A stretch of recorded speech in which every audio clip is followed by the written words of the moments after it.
The Rwandan genocide lasted 3 months, about 100 days, from April 3rd to July 4th, 1994. It was long enough for the seasons to change, long enough for governments to stand by and do nothing, long enough for some to become heroes and others villains, long enough for me to get bored.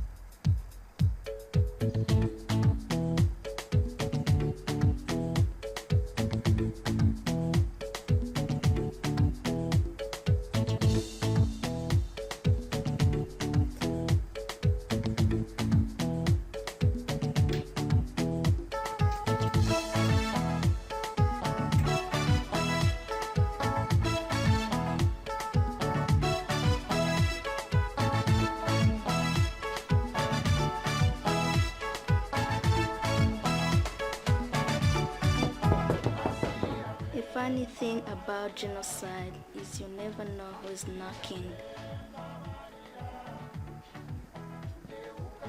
Don't worry, that's me at the door.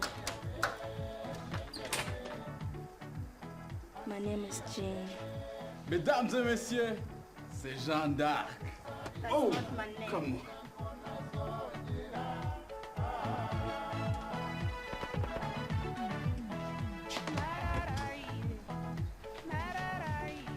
I thought you weren't coming. My parents changed their mind. Oh, that's cool.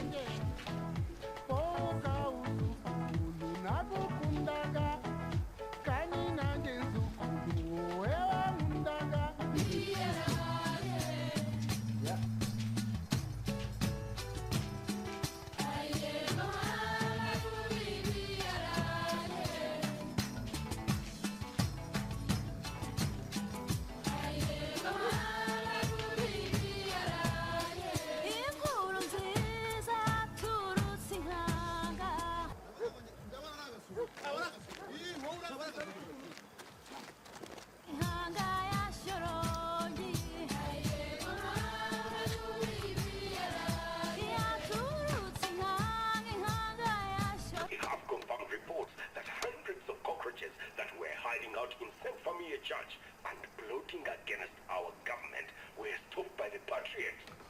This is the work that must be.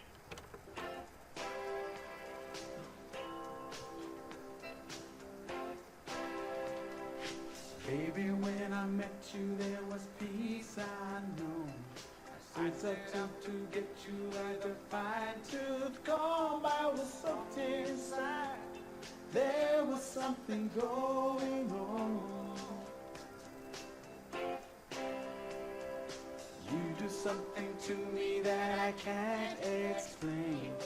Hold me closer so that I can feel no pain. Every beat of my heart, there is something going on. Tender love is blind. It requires dedication. All this love we feel is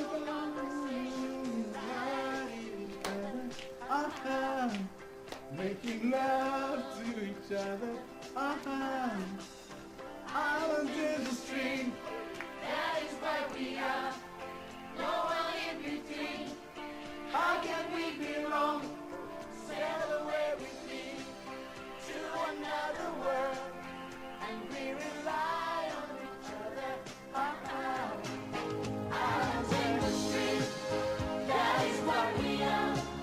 No one in between. How can we be wrong? Sail away with me to another world, and we rely on each other.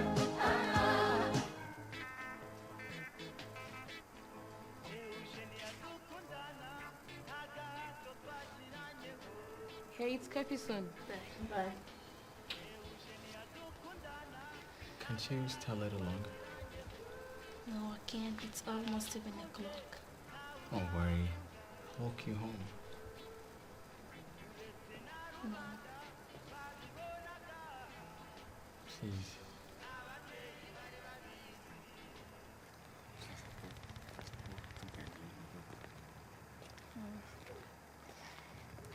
staying. No problem. Thank you for walking me home. No problem.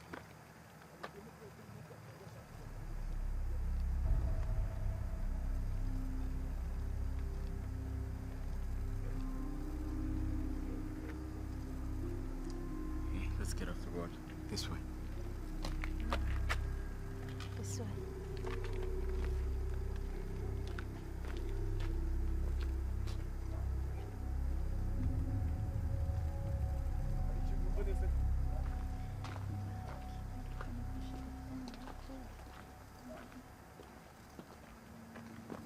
This way. Through the back? Yeah. They don't know you're gone, do they?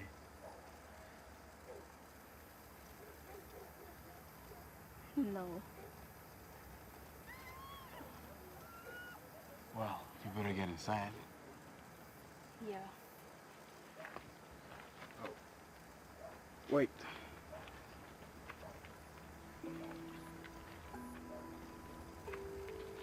No kiss? You should never ask a woman for a kiss. A kiss is a gift. If she wants to give you a kiss, she will. Okay. Please.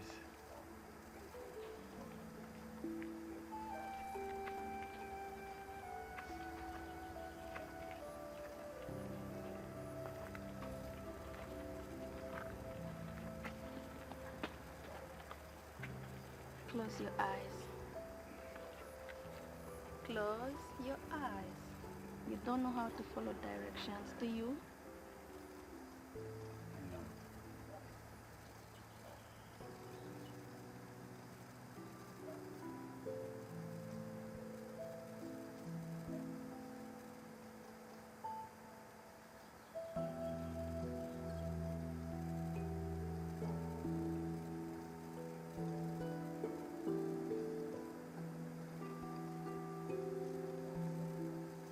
Good night.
Mama? Papa?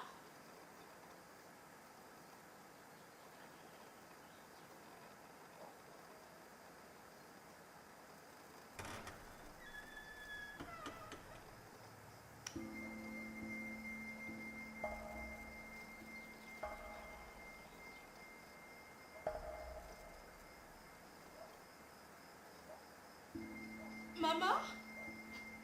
Papa?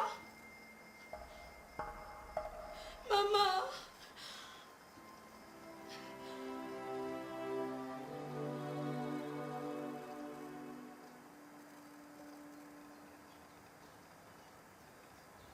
Muraho. Nitwa Mbarukitsi. Nitwa Sagamba Jerome. Nitwa Byabagabo Joseph. Nitwa Rubyogo Steven. Nitwa Nzabandora Pascal. And you? What is your name? Introduce yourself to the group.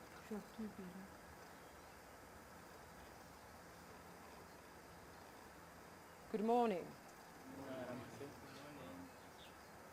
Welcome to the Unity and Reconciliation Re-Education Camp. Forgiveness is not the suppression of anger. Forgiveness is asking for a miracle. The ability to see through someone's mistakes to the truth that lies within all of our hearts. Forgiveness is not always easy. At times it is more painful than the wound we suffered. And yet,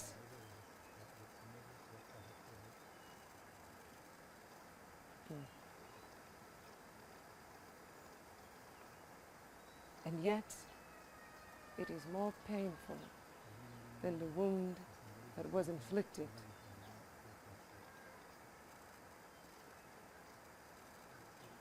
Attack thoughts towards others are attack thoughts towards ourselves. The first step in forgiveness is the willingness to forgive. So why am I talking to you about forgiveness? You are the ones who committed the crime. You are the ones people have anger and hatred and bitterness towards. You are the ones who have caused great suffering and pain. I talk to you about forgiveness because you, more than anyone else, must understand what it means to forgive you. You must understand the pain and suffering you have caused so many. You must take full responsibility for what you have done and repent. Ntabwo nzi umubare uko ungana. Birashoboka kuba ari nka 20. Birashoboka kuba ari nk'abantu bagera kuri 20. Nishe abantu bagera kuri 20. Nishe umuryango w'abantu 3.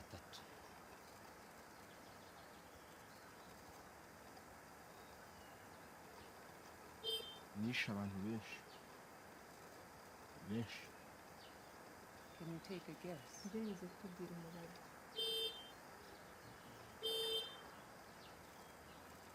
Ni benshi. Nishe Abatutsi 9. Barimo abagore n'abana. No. You killed 9 people. Oya wishe abantu 9. Nishe abantu 9. Nashinyaguriye abantu benshi. Ariko nta muntu nigeze nica. Gusa nagendaga mbatema simbici. Abandi bagenzi banjye nibo babicaga. Ku bwanjye nari mfite ingufu zo kubica ariko nagize ubwoba bwo kubarangiza. ngo mbakuremo roho. And you? kandi wowe You can't speak? ushobora kuvuga You don't have a tongue? nta rurimi ufite Maybe you think you are innocent. cyangwa wibwira ko nta kibi wakoze Well, no one here is innocent. ubimenye ko nta nzirakarengane iri hano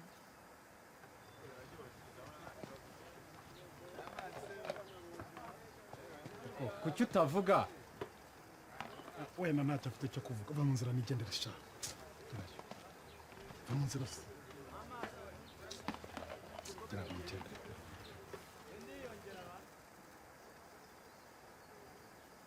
nari umusirikare mbere y'intambara nigishaga urubyiruko rw'interahamwe mu gihe intambara yatangiraga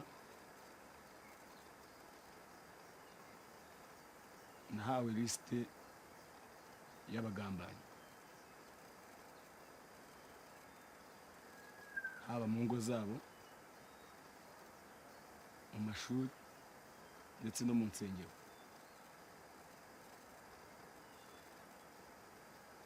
abahutu bashakanye n'abatutsi nabo barabagambanyi n'abatutsi bashatse mu bahutu nabo barabagambanyi abo bose bagombaga kwicwa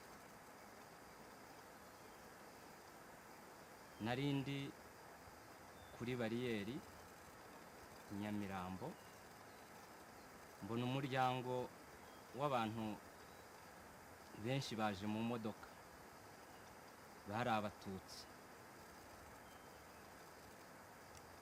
twarabimenye ko ari abatutsi nubwo batashaka kutwereka ibyangombwa byabo wari utuyoboye abategeka kururuka imodoka abapfukamisha kuko byari bitworoheye kubatemagura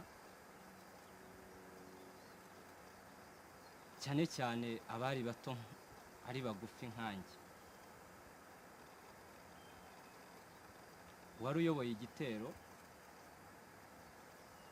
yadusabye buri wese gufata umuntu we akamutemagura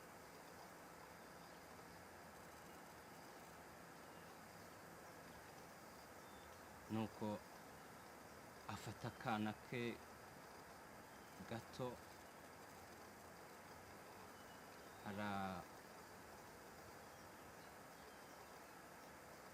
nyine yaragafashe agafata amaguru agacurika umutwe hanyuma agatema umutwe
Someone call the doctor! Someone please call the doctor! Someone! Please! Someone! Hold on! Look!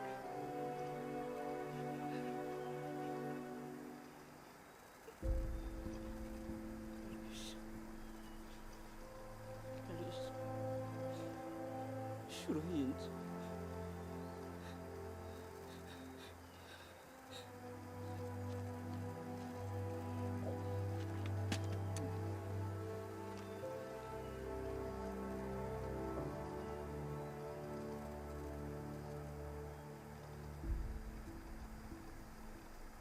byuka byuka byuka haguruka haguruka haguruka ntacyo ufite cyo gukora hari ikibazo reka reka ni ikihe kibazo banza wambare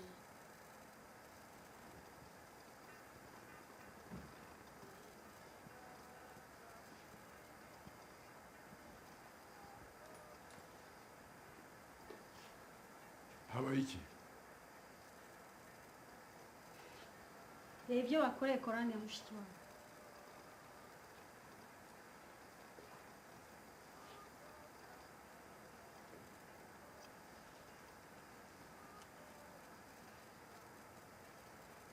komeza urambure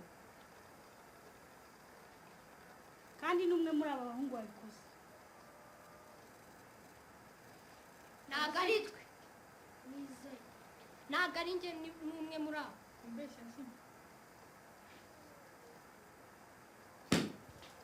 nyenuza ni umukandara ntashye papa wanyiruka nyenuza ni umukandara ntashye papa ihute kandi simbisubiramo oya oya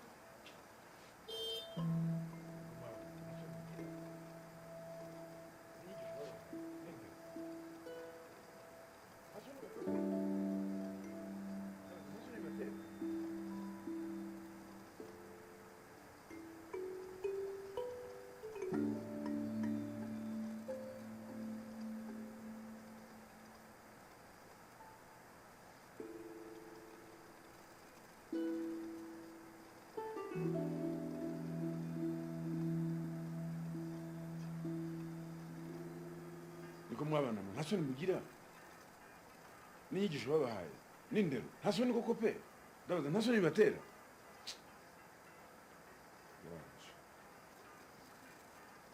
iki ni iki uzanye kanda oya genda uzane umukandara munini kandi gato cyane My friend, to report today, hundreds of traitors were all killed at one go. Yes, yes, very good news. We have confirmed reports that hundreds of cockroaches that were hiding out in St. Famille Church for weeks and plotting against our government, protected by that brother cockroach, Father Pierre, were stopped by the patriots. Yes, this is the work that must be done if we want to ensure a future of a truly democratic nation. In the words of the patriots who came before me, freedom.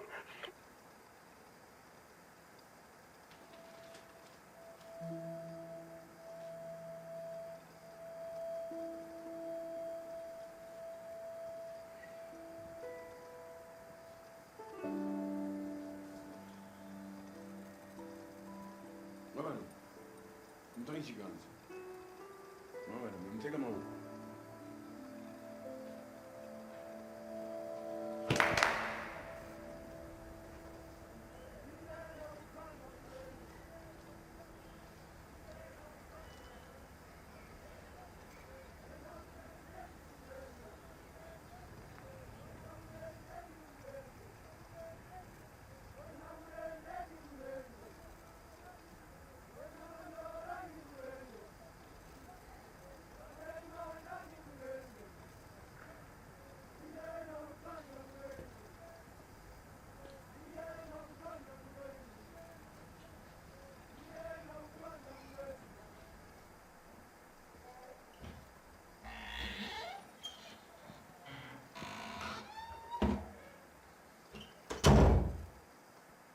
They are within the compound.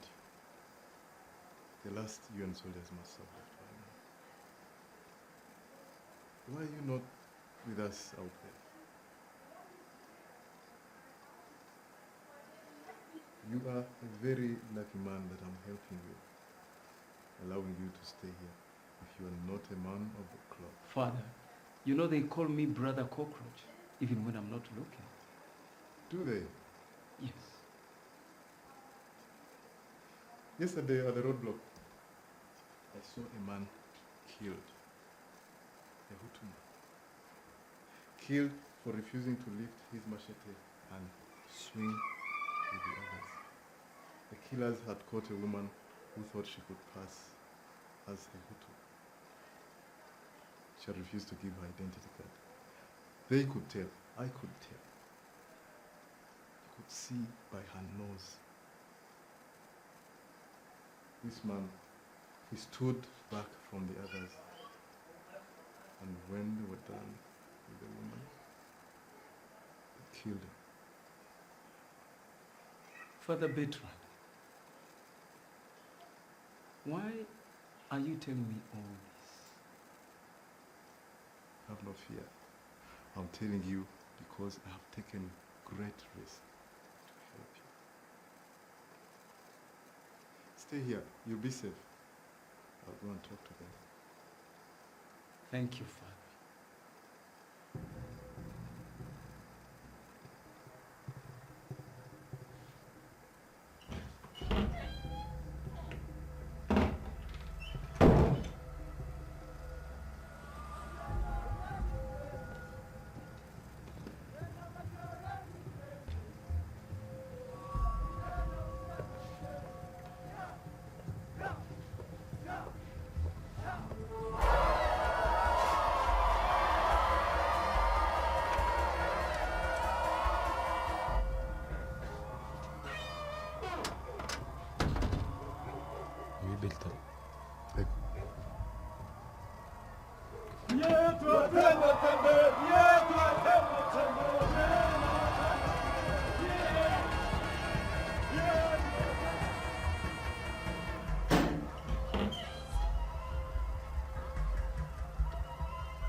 muvandimwe we ni inyenzi kandi nzi ko yinjiye mu tunyenzi koko.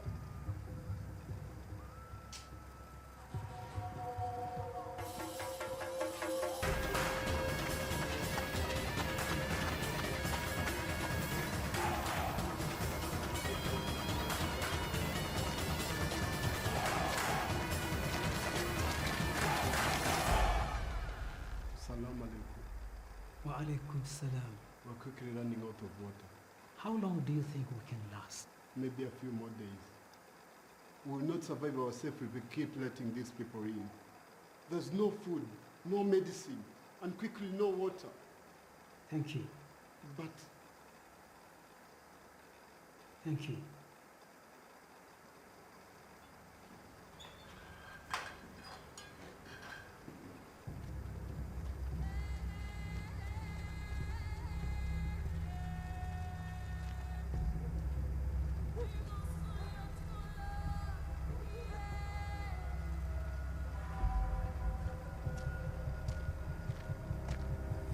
Gabano, muveyo.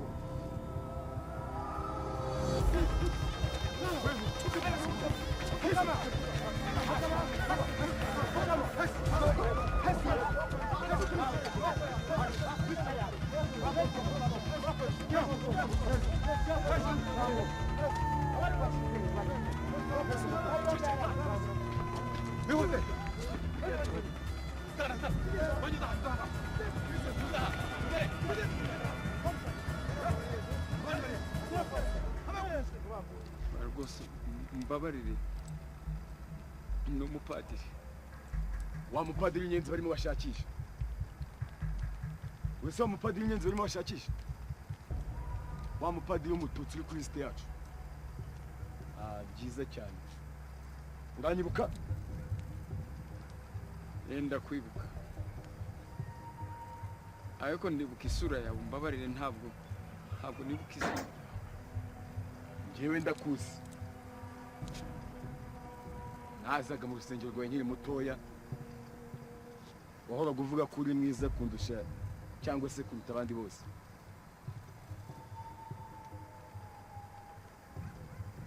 Ceceka!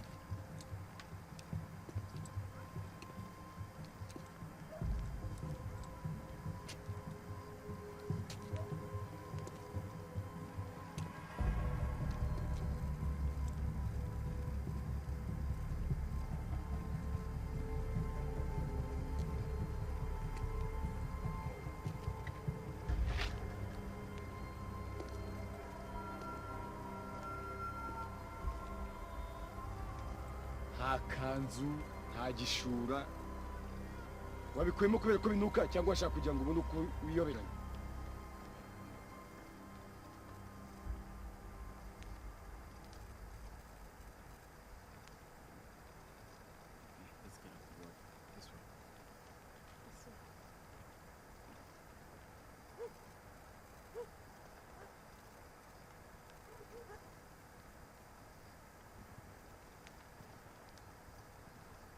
Hari icyo ntumva neza ariko niba wizeye Imana ko ufite urwago gupfa,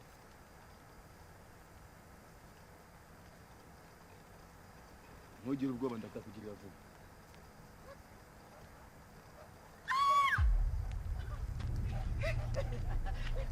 Mumupfumu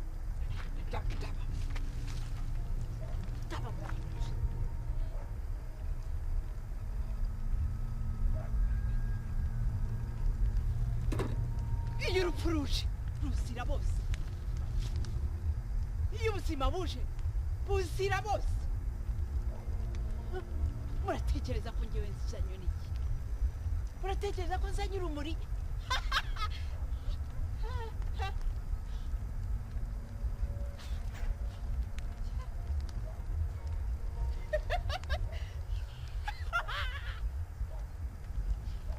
Muhabya narakaye, nanjye ndarakaye. Muhaguruke, muhaguruke tugende, muhaguruke. Ngewe nzanye ibirengeje urupfu.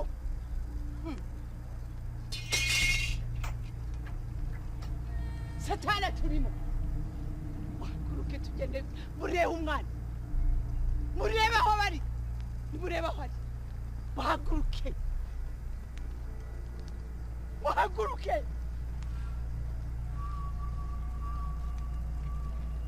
Tugende, mwebwe tugende, muhaguruke, mugende. Namwe iki?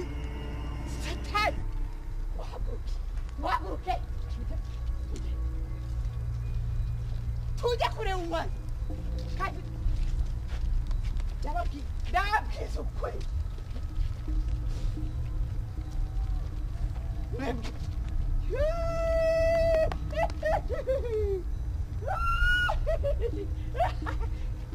ndabamariye ubusi,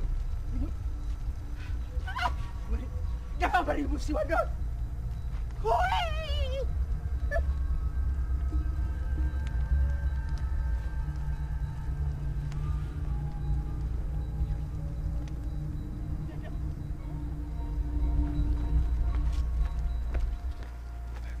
Keep moving.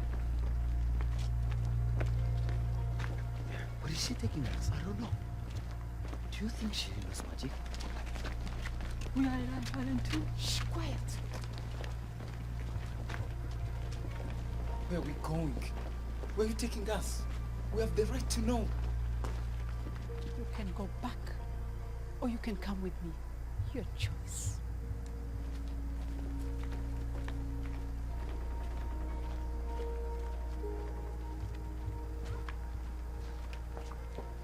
I'm sorry to be calling you so late. Yes, I know.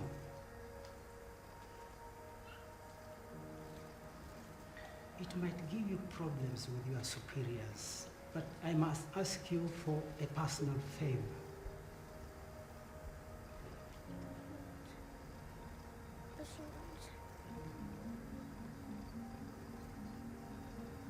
I need provisions, food and water, or these people will starve to death.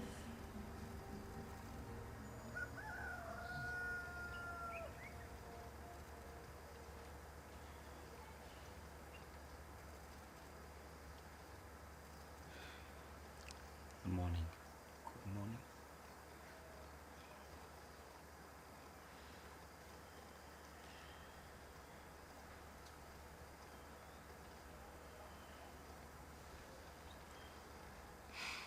Are you one of them too? One of what? The Muslims. No? Why?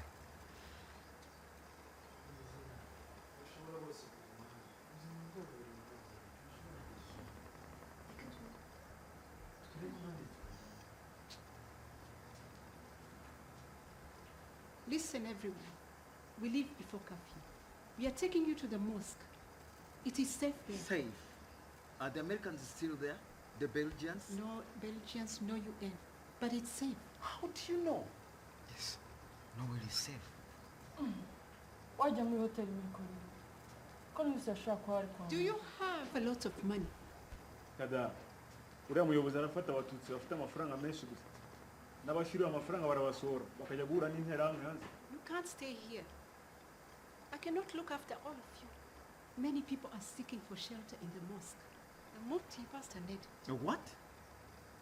Many people took shelter in the churches. They thought they would be safe there. Nowhere is safe. Have faith.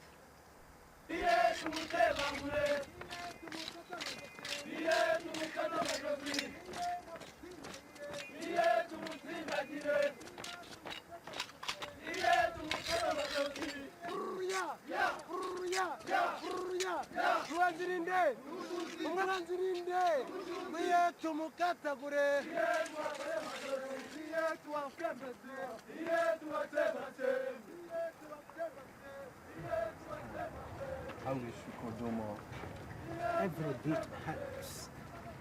Allah puts nothing on your shoulder that you cannot carry.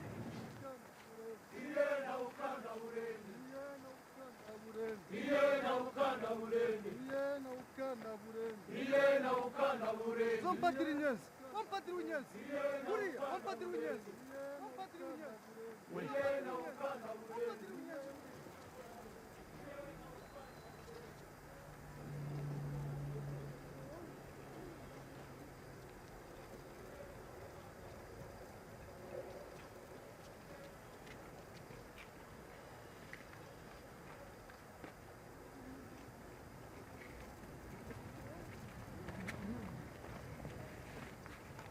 Hello, Father. Can you pray for me and my family, please?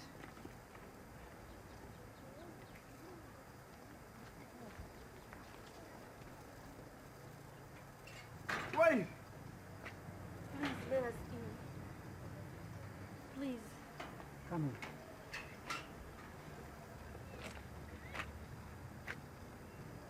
Jen, I have to go home. My father is... Okay.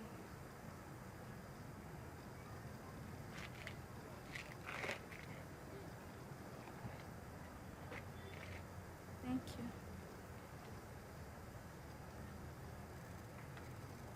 No problem. Please. Please stay with me. I can't. I'm sorry.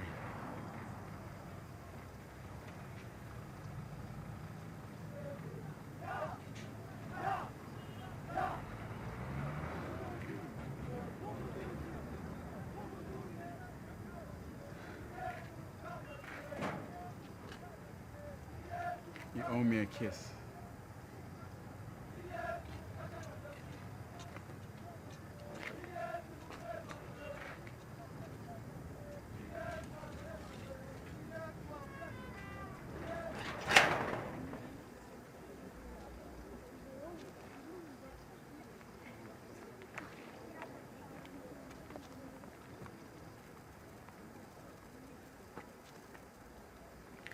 Bameze bate? Bande Abayisilamu badufashe neza urabizera? cyane. Twumvise ibyakorewe mu rusengero. Ubuse turagana hehe?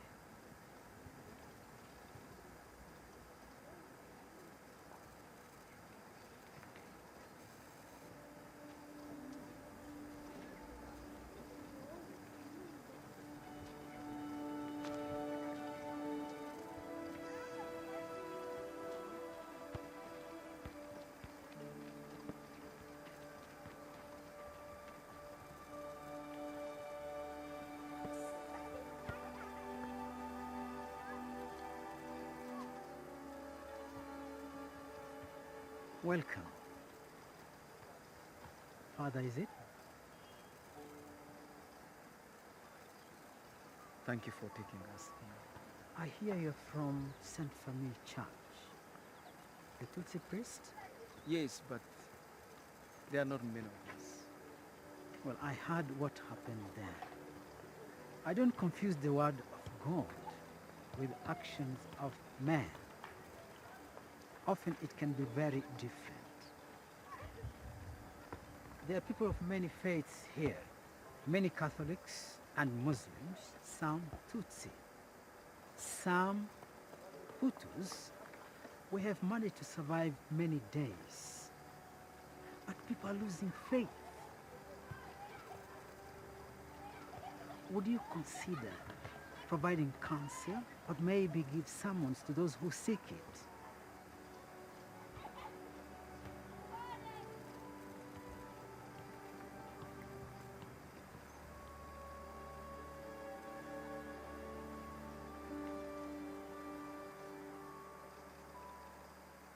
There were several small genocides before 1994. One in 1970 in a small village of Nyamata. My family fled to Uganda like many others. It was there that I joined the Rwandan Patriotic Front, the RPF. We trained with the NRA, the Ugandan army, and fought against the Okello regime.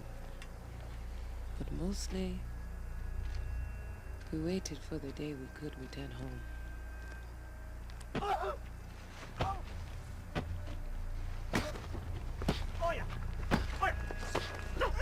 Leave them alone!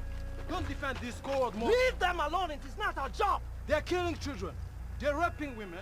We just spent 2 weeks digging up a mass grave at Ikichikiro.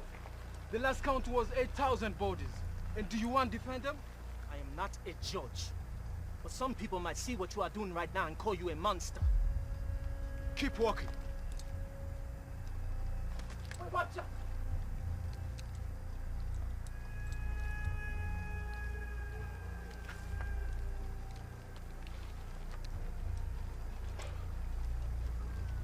Right now, you are more guilty than these men.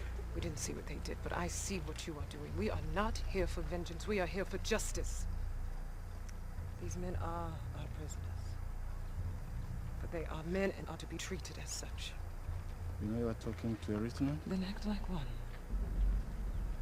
Men with vengeance in their hearts need guidance, not encouragement. Haruka. The war is not over yet.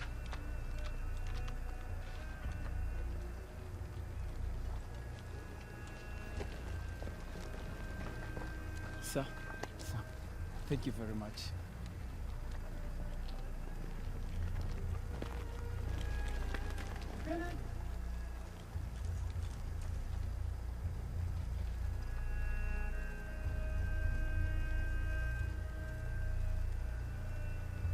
Tukinde.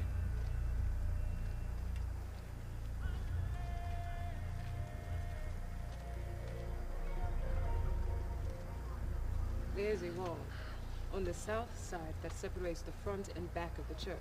This wall can also make us invisible if we can get in and get everyone out with the least amount of disturbances. How many refugees? The best estimates puts the number anywhere between 800 to 3,000 men, women, and children. That's a big range. They have been trailing in for the past few weeks, so we can't be certain. So like good soldiers, we're going to be prepared for anything.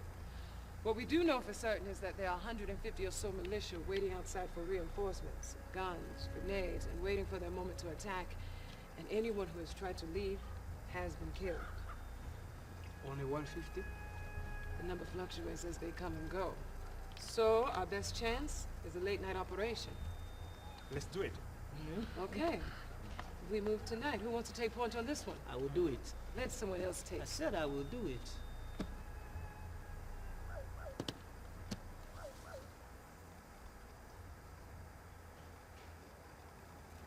You have a baby on the way. Why are you taking point? It's my turn. Who has more to fight for? I want my son to grow up in his land. I want him to have the opportunities that you and I did not have. I know we are not fighting for ourselves. I mean, a year ago, we might receive some of the benefits, but it is more about the legacy we leave for those who come after us. I want my son to grow up in a unified Gwanda. How does your wife feel about that? She wants me home. Wouldn't you? No, she understands. I mean, her family fled like mine. She wants to come home too. And your family? My husband understands, as much as any husband can understand, but Nike? my son, I was stationed in Western Uganda for 2 years, and when I returned home, he didn't recognize me. I mean, he knew who I was, but he wouldn't come to me. He wouldn't let me hold him, and now he calls me Auntie Mommy. If you had to do it all over again, would you? Yeah. Here we are. Fred?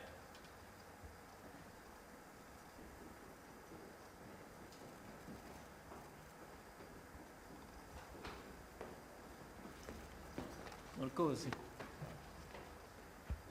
Hello?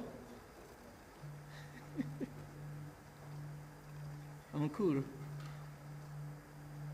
Peter.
Jendari.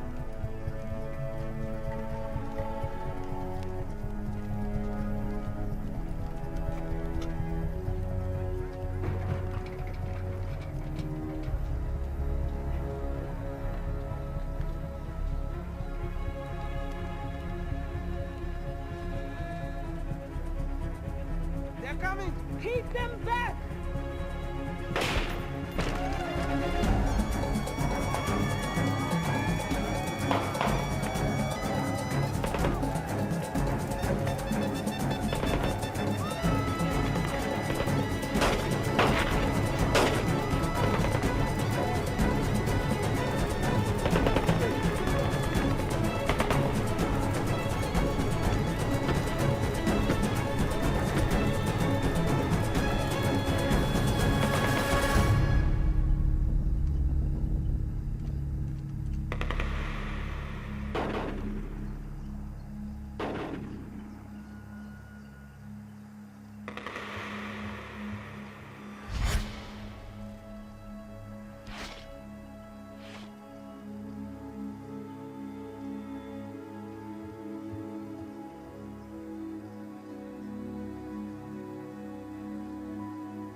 Urange muraho neza mu gihugu namwe. Twishimiye kuza iwanyu mu rugo rwanyu. Kinzanye kubasaba umukobwa wanyu Francis. Umuhungu wanjye aramushimye. Barakubeshye umukobwa ko turiho gufite. Ndamukwemera. Murakoze cyane mumfashe gukura ubwatsi. Murakoze. Mumfashe gukura ubwatsi.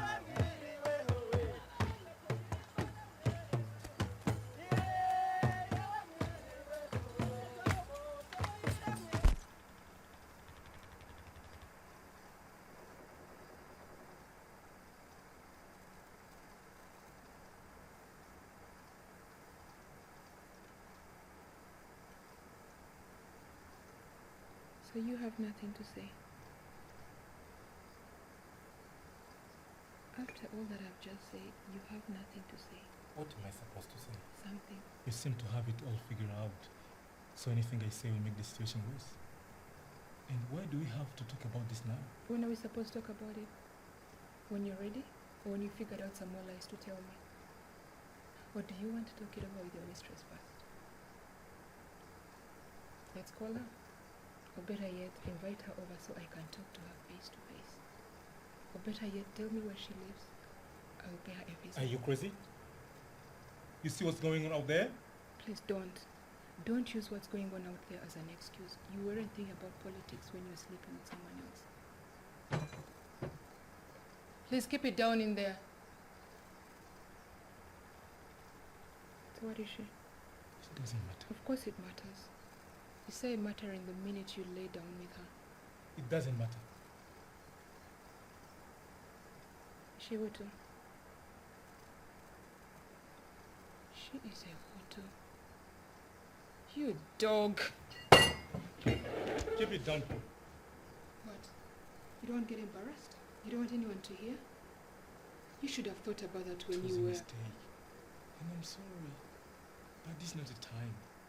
I think it's time for you to leave. I know a way to get you through the roadblocks out of town. Some UN soldier from Ghana taking Tutsi to refugee camp. You go and I will meet you afterwards. Do you love her? What? Did you all just say? Do you love her? Stop it. Answer my question. No, of course I don't love her. So why did you marry me if you wanted to be with a Hutu woman? It did not matter to me that you're Tutsi. It did not matter to me that she's a Hutu. It was a mistake. Maybe we need to take some time apart. Are you serious? Is this... You are using what's going on outside to justify what you're doing. What's going on outside?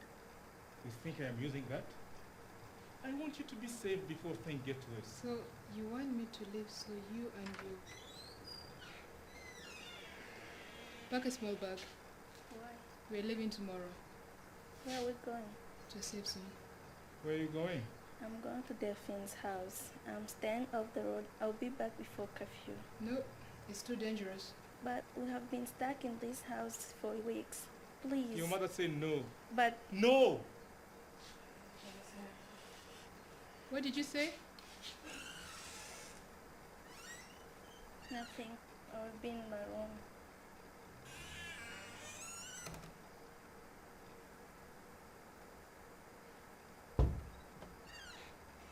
say something?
Smile. Ngwino ugiye kungura itabi hariya kuri butike.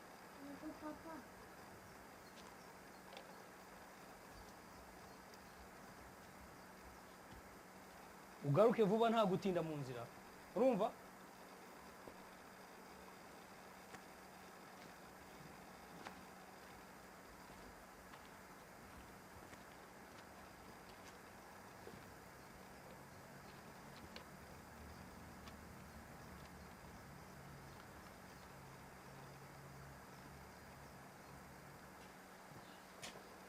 itabi.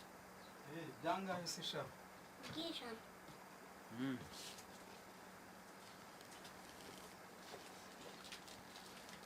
Itabi.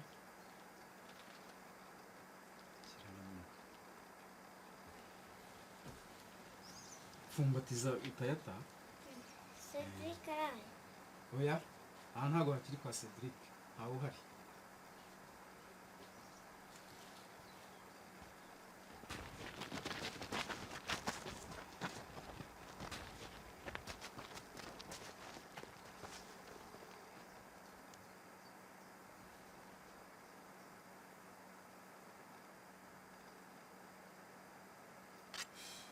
Ariko Manuel, ufite umukobwa w'inshuti yawe? Ariko sha ntimuzi ko abakobwa bose bataye umutwe?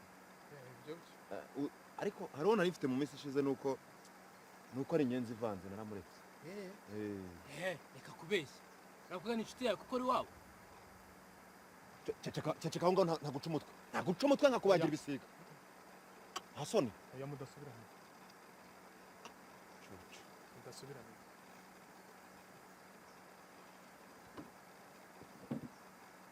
Data mu minsi ishize nari mufite no ku bushake bwanjye ngiye nashatse kumureka. Kumushenza.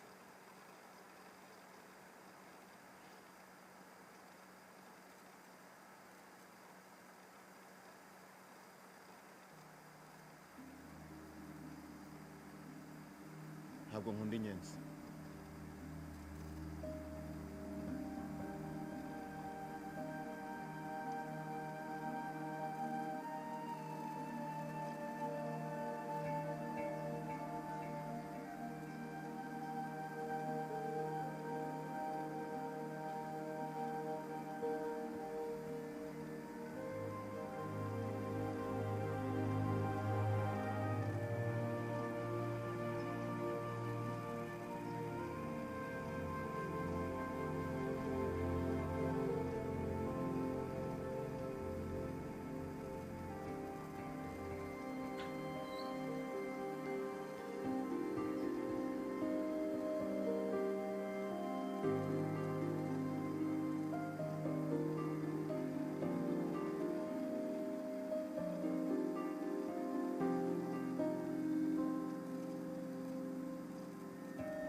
Ariko murabizi nsanze nkwiye kuzajya kumusura bwa nyuma.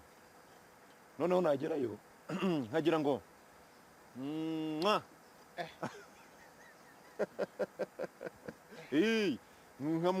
nkamusoma bwa nyuma. Manuel ugasoma inyenzi? Oya Manuel, inyenzi ntabwo bayisoma ahubwo bayifata ku ngufu. Ariko uzi ko ari byo?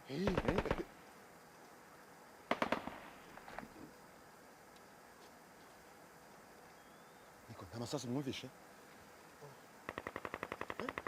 Cheka pari fare cyangwa na RPF? Oya, nivuga RPF. RPF nta iri hafi ahangaha. Urabizi? Ashobora kuba ari twa tunyenzi. Ariko uzi ko ari Position, fata gahunda tugende. Ciao. Ciao, vayo. Izo mbunda numva ni ibiki? Sinakubwiye ko ari inyenzi. Ariko se ziri hehe? Uvuga ngo ni inyenzi ziri hehe? Ziri hehe? Mba? We, utanyinisha. Urahazi neza izo nyenzi ziri. Ntabwo nyanyina n'abana utaza kunyinisha. Urumva? Vayo ujye kwanyereka. Uzi ko wasanga igicyana kihazi wa? Ihute se ujye kwanyereka.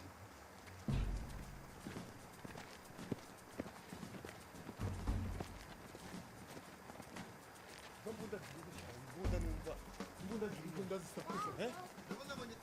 Ndabona nagasuzuguro. Oya nagasuzuguro kandi. Ariko akinyanzi no munsi kashobotse.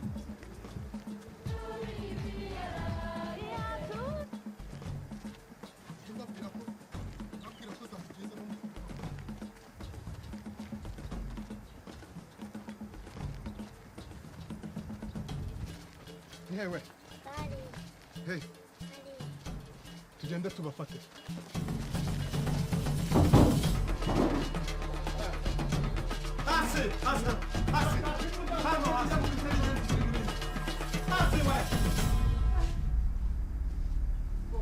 Navuze ngo ndashaka imbunda mufite muri iyi nzu. Navuze ngo muzane imbunda ziri hano. Zana imbunda ziri hano. Utaza kunyinisha. Navuze ko mu imbunda ntabwo wumva.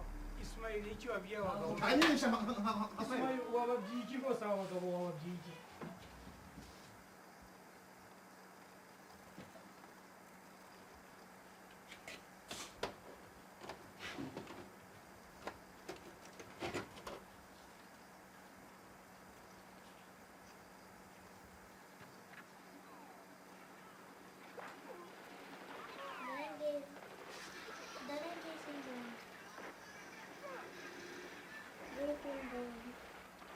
Importantes.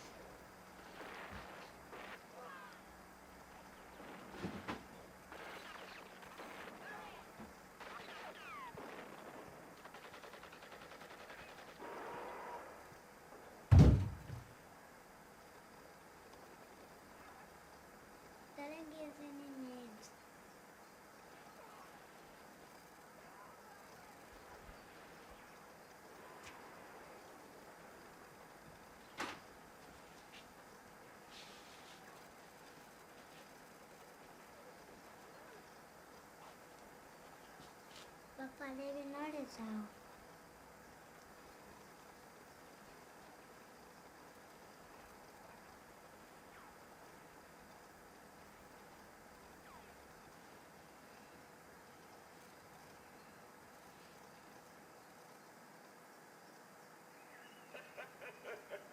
We have confirmed reports that hundreds of cockroaches that were hiding out in St. Famille Church for weeks and plotting against our government, protected by that brother cockroach, Father Pierre, were stopped by the Patriots. Yes, this is the work that must be done if we want to ensure a future of a truly democratic nation. In the words of the Patriots who came before me, freedom, freedom.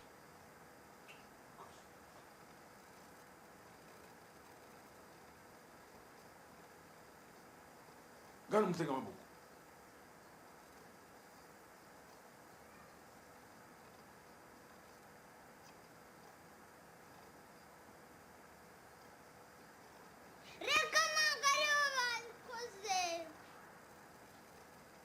Ninde yabikoze?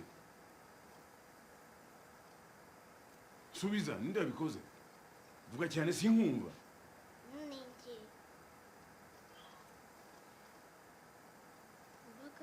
ceceka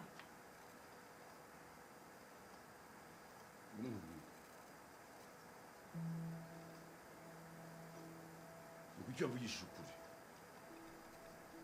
nakubaza kuki wavugishije ukuri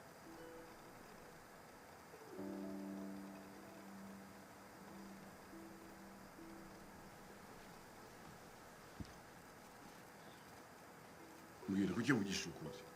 Subiza, kuki wavugishije ukuri? Kubera simbizi.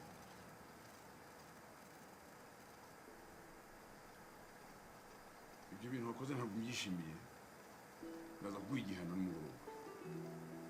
Twumvikanye?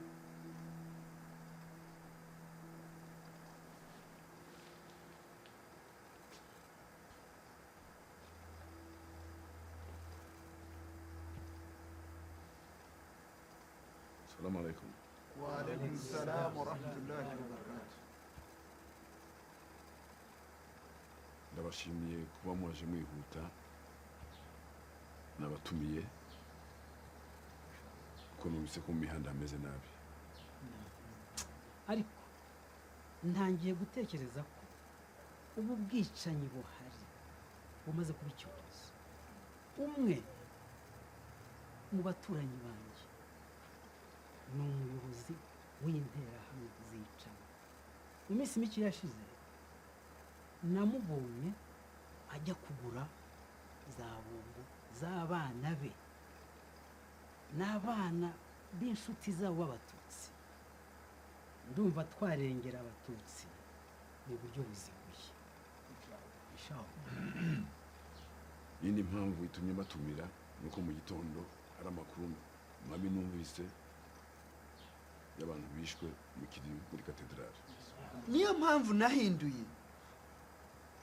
Ni gute umukristu yareka ibintu nk'ibyo bibaho? Muvandimwe wanjye, abakristu ni abantu tugomba kubaha. Baremera? Hassan, bari kwica abaturage mu nsengero. Ntitugavanga ijambo ry'Imana n'ibikorwa by'abantu. Mwanyuba. Sekibi ibyara ikibi.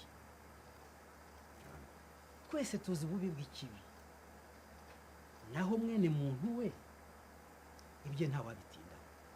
Ntitwagombye kuvuga gutyo.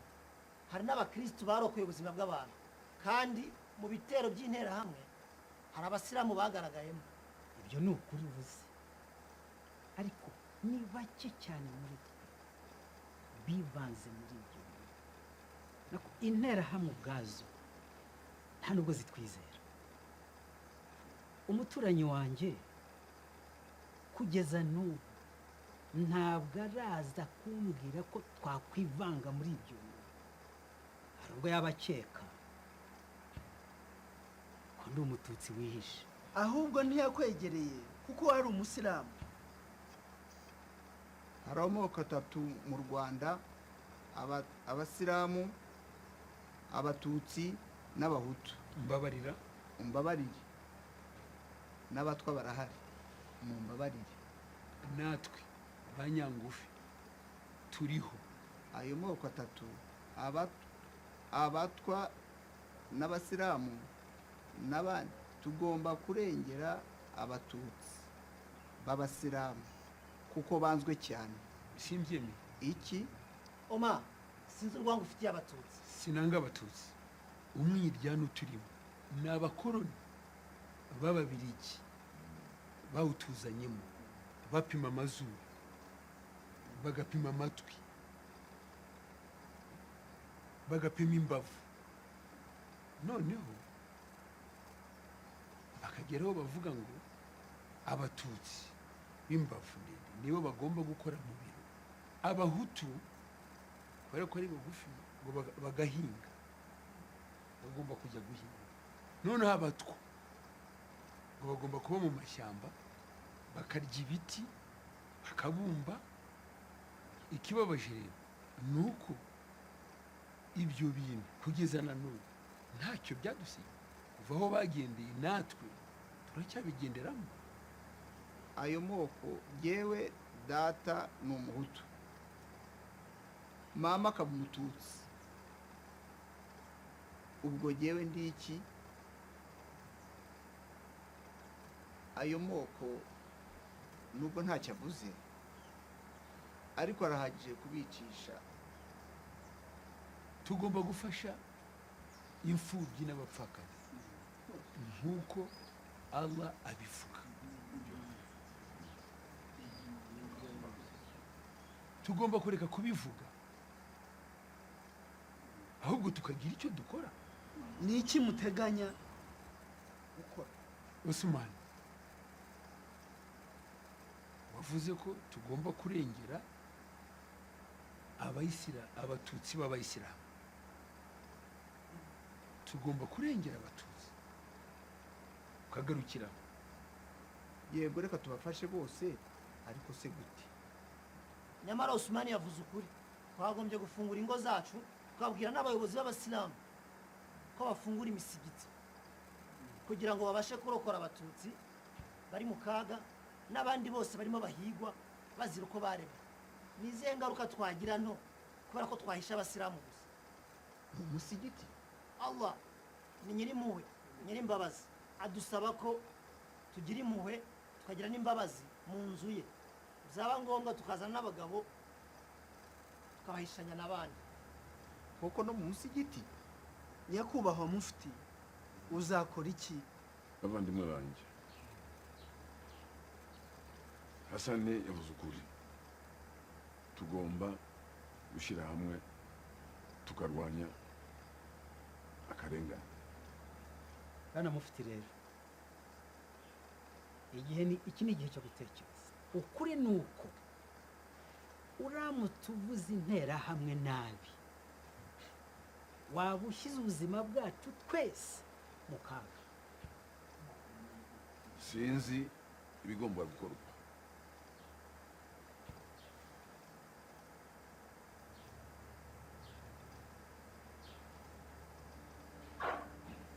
ntabikoze kurwanya akarengane byakorwa nande, ari by'akazi kandi kandeba.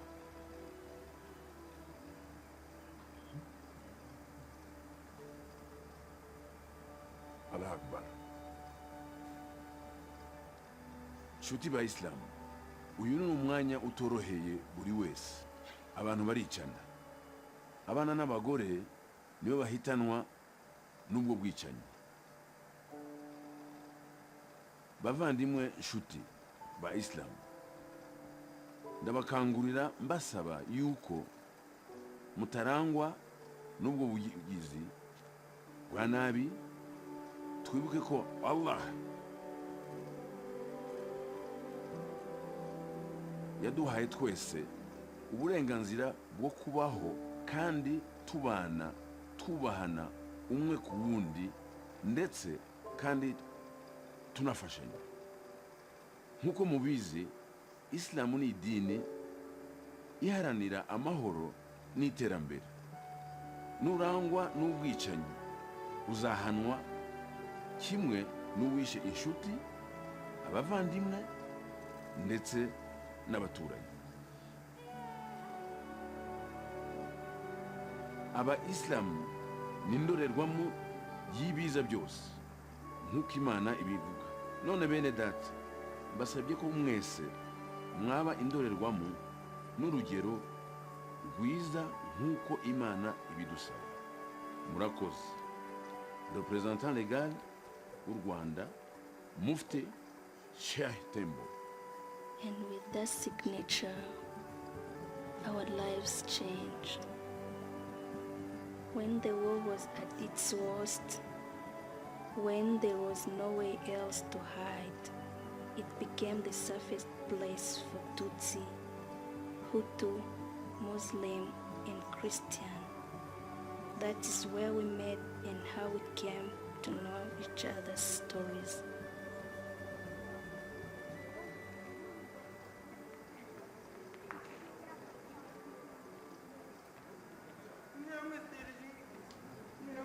inkunga imbunda amasasu na za grenade barinjira barahita batwica.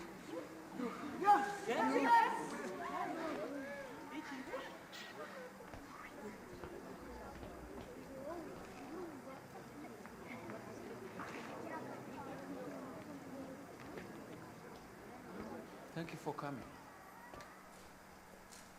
For weeks you've been avoiding me. I heard about your parents. I'm really very sorry. You are Catholic, is it? Would you like to talk about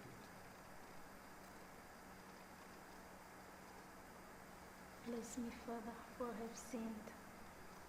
It has many, many months since my last confession.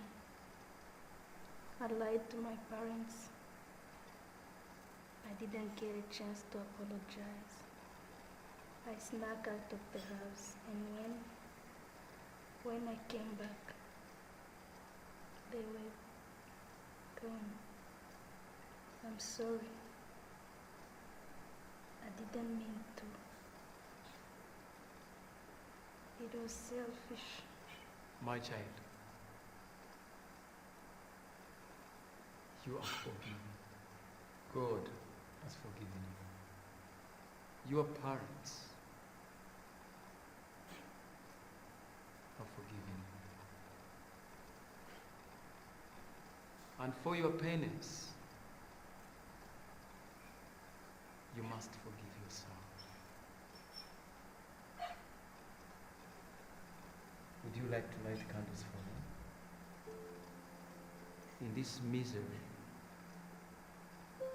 I don't think many get a proper goodbyes. Come.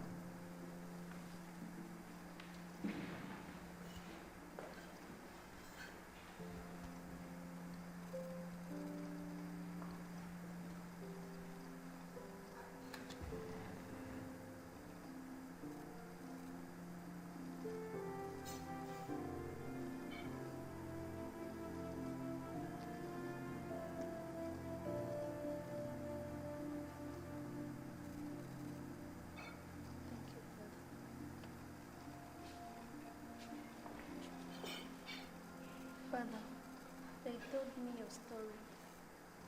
You are the only priest here. Who do you confess to?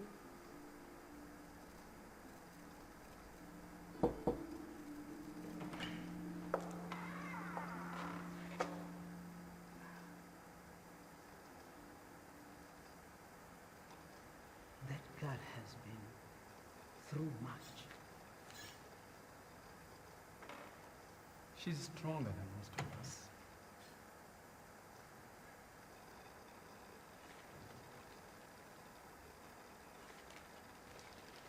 What is this? It's a gift. Thank you for the work you have done here. But it's not necessary. And that's why it is a gift.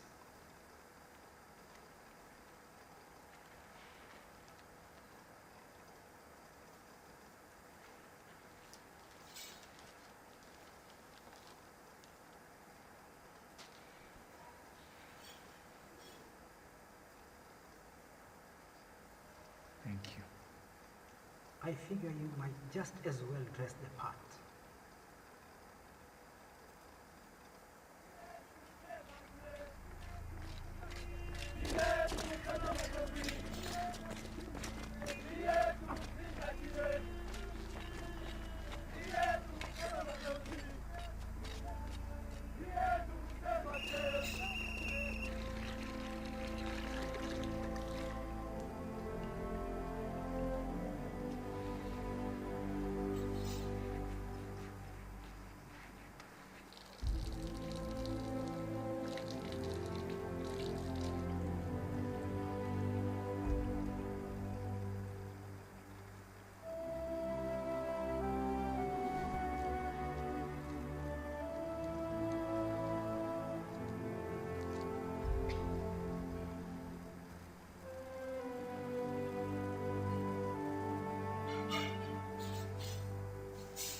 Salah. Father, who art in heaven, hallowed be thy name.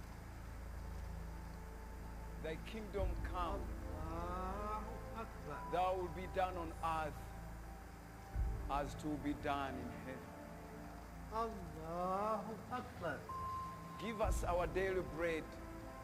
Forgive us, Father, our Sami trespasses. Allahu liman hamida. as we forgive those who trespass against us. Allahu Akbar. Don't lead us into temptation, Allahu Akbar. but deliver us from evil. For thy is the kingdom, Allahu Akbar. the power, and the glory, forever and ever. Amen.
They are not militia.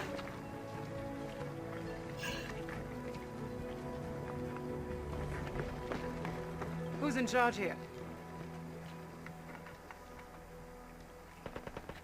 We're going to take you all out of this place. We're taking you to a UN-controlled refugee camp.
nitwa Emmanuel. Ntabwo niyita umuhutu kuko ndi umunyarwanda. Namwe kandi simbita abatutsi kuko muri abanyarwanda.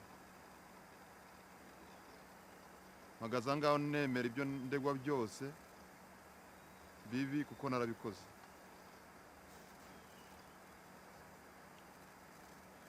Ntabwo nibuka umubare w'abantu nishe.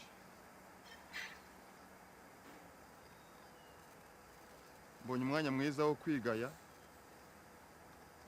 kuko muri kiriya gihe nafashe icyemezo kigayitse mpemukira u Rwanda. Nsabye imbabazi.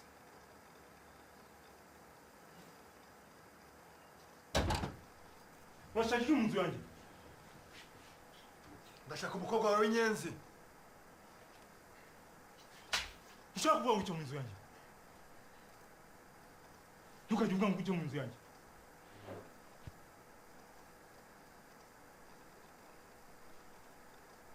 Mwamwumvishe? Ko naramugambanyisha mwamwumvishe? Mwumvishe ko naramugambanye? Umugore we ni inyenzi n'umukobwa we ni inyenzi. Tema umuntu!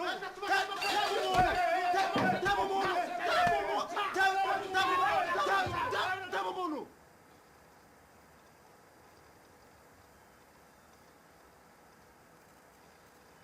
Ninjye wishe ababyeyi b'uyu mukobwa.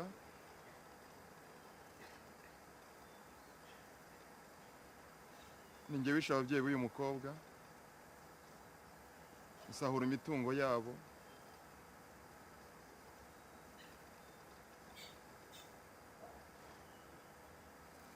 Mbikuye ku mutima musabye imbabazi. Kandi mumpaye imbabazi, imbaraga zanjye nazazikoresha kugira ngo nishyure ibyo nangije, kandi ngakoresha imbaraga zanjye kugira ngo nkorere igihugu cyanjye. Rwose umbabariye, nifuza kongera kukubera umuturanyi, nifuza kongera kukubera umuturanyi mwiza. Ngusabye imbabazi mbikuye ku mutima rwose, mbabarira.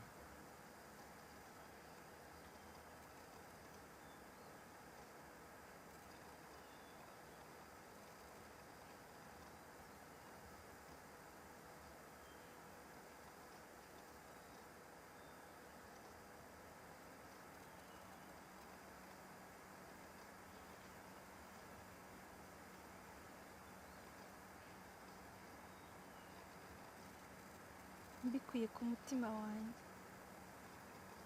muhaye imbabazi.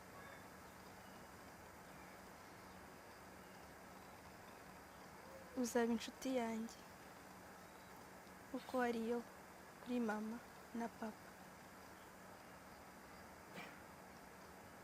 kandi nzakubaha.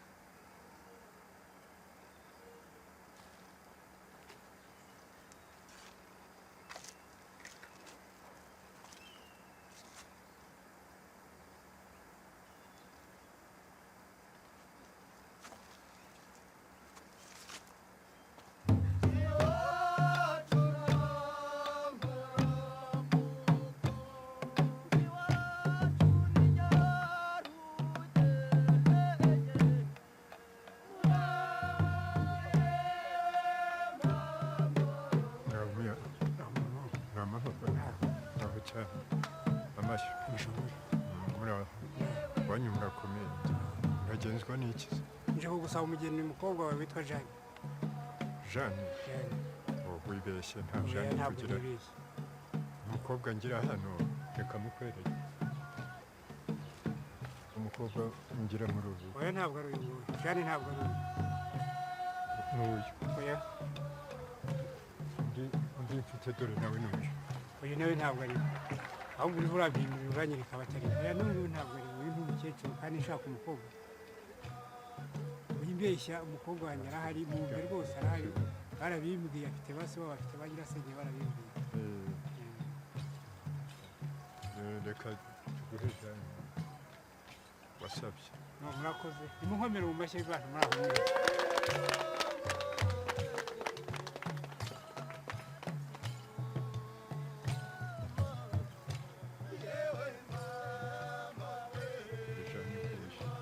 uwo nguwo ni uyu wasabye Marijani ni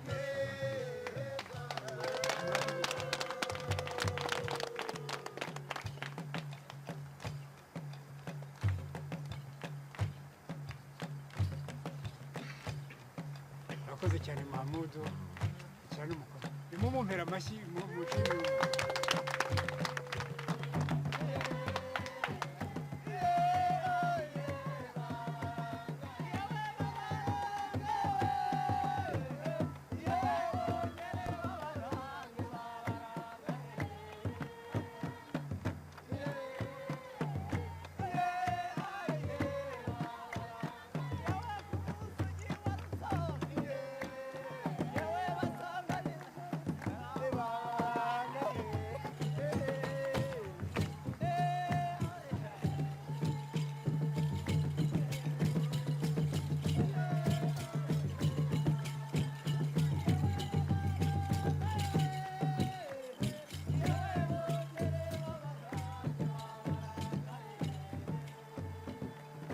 The Rwandan genocide lasted about 100 days.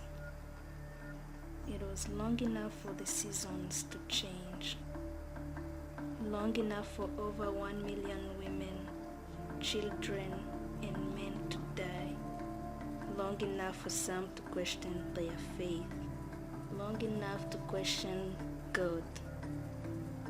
Some faith was restored, some even strengthened, long enough for us to share our stories.